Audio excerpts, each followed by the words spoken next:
Mestre Maierovitch, o senhor estava falando aí da questão política, eu estava lembrando, né, que alguns ministros vieram da política, exatamente. Flávio Dino, talvez seja o exemplo marcante, assim, bem recente, né, que ele era político e foi para o Supremo. E agora um dos cogitados é exatamente Rodrigo Pacheco, que é senador, também talvez um dos candidatos. Aliás, sobre essas candidaturas, eu queria saber a sua opinião, professor.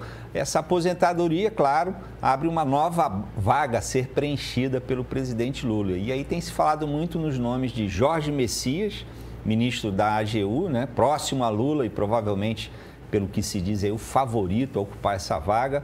E aí tem também o senador Rodrigo Pacheco, Bruno Dantas, que é ministro do TCU, Vinícius de Carvalho, ministro da CGU, Daniela Teixeira, ministra do STJ, e até pouco tempo atrás falava-se também no nome de Maria Elizabeth Rocha, que é presidente do Superior Tribunal Militar. Mas desses nomes, quem o senhor considera o ou a mais bem preparado, né, ou preparada para ocupar essa vaga? Olha, Tardan, veja, antes de responder a sua pergunta, eu preciso mostrar os critérios que eu uso e os critérios que vou usar para responder a sua pergunta. Veja, todos sabem que existem requisitos constitucionais, notório saber jurídico e reputação ilibada. Mas existem outros que um magistrado supremo, ou um magistrado superior, ou um magistrado comum precisa ter. Ou seja, a necessidade de independência, de se ter equidistância da política, da vida política. A necessidade no mundo atual de ser progressista. A necessidade de ser discreto. A discrição é importante. A necessidade de ser mais do que um operador de direito. Ser um cultor do direito. Ser um jurista. Ser um apaixonado pelo direito. Ou seja, a necessidade de requisitos mínimos, como, por exemplo, o vocacional. E para lá não é garantir salário, não é garantir benesses. E, no momento, a representação está desequilibrada. A necessidade de uma mulher. E não vou falar de cotas, mas vou falar de merecimento, e existem tantas. A necessidade de uma mulher negra, vocacionada, independente, com tudo isso que eu falei. Agora eu passo a responder a sua pergunta desses três que estão aí na pole position. Nós temos, por exemplo, um Bruno Dantas. Esse é um afilhado, atenção, é um afilhado do Renan Calheiros. Sempre teve aí uma atividade muito política, é frequentador assíduo dessa imoralidade, dessa indecência chamada Gilmar Palusa, em Portugal.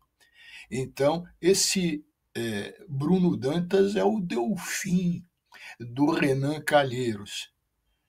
Outro, o Rodrigo Pacheco, que o Lula, ora, diz que vai apoiá-lo como candidato a governador em Minas. Mas, veja, é um político experiente, mas no mundo do direito, que expressão tem? Quais seus livros importantes publicados? E vamos ao que é o que está em primeiro lugar nessa bolsa de apostas, que é o ministro Jorge Messias, da Advocacia Geral da União. Veja, que é mais político do que isso, mas ele tem aí um plus. Por quê? Porque ele é um jurista, é da área, tem obras publicadas, tem artigos publicados, mas é um político. Então, e qual é a diferença na indicação dele para a indicação? Vamos pensar nos dois outros do Bolsonaro.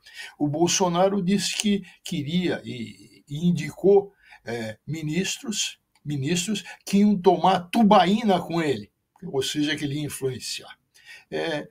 E o Jorge Messias terá independência do Lula, que ainda tem um tempo de mandato, poderá ser reeleito. Existe essa proximidade, é nefasta, não é boa, não é o ideal.